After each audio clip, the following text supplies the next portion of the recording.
নবী প্রেম এটা হচ্ছে ঈমান। নবীর প্রেম যার অন্তরের মধ্যে আছে সেই ব্যক্তির প্রত্যেক ইবাদত বন্দেগী সব কিছুর মূল্য আছে। যার মধ্যে নবীজির প্রেম নাই, নবীজির মহাব্বত নাই, নবীজির প্রতি আদব নাই, ওই বেয়াদবের নামাজ রোজা হজ যাকাত সব কিছু বোল্ড আউট হয়ে যাবে। রাসূল আকরাম সাল্লাল্লাহু আলাইহি ওয়াসাল্লাম বলেছেন, লা ইউমিনু আহাদুকুম হাত্তা আকুনা আহাব্বা ইলাইহি মিন ওয়ালিদিহি ওয়া ওয়ালাদিহি ওয়ান নাসি আজমাইন। রাওয়াহুল বুখারী।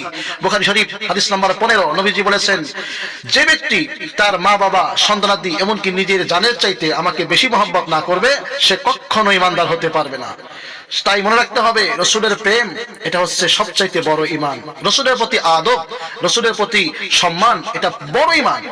যে অনেক আছে যারা রসুলের বিরুদ্ধাচরণ করে বা রসুলের সুন্নাতের বিরোধিতা করে, রসুলকে তুচ্ছ তাচ্ছিল্য করে, আমাদের মতো বড় ভাইয়ের মতো ইত্যাদি শব্দ বলে রসুলের আরো বিভিন্ন অঙ্গ প্রত্যঙ্গ নিয়ে, চরিত্র নিয়ে, রসুলের জীবনী নিয়ে অনেকে অনেক তাচ্ছিল্য সুরে অনেক কথা বলে।